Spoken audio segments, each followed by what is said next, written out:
واضرب لهم مثل الحياة الدنيا كماء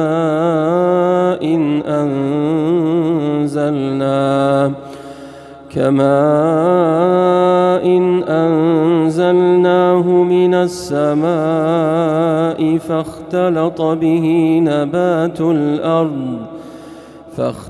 به نبات الأرض فأصبح هشيما تذروه الرياح وكان الله على كل شيء مقتدرا.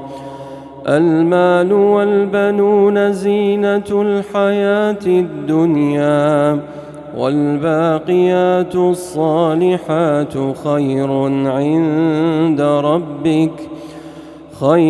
عند ربك ثوابا وخير أملا.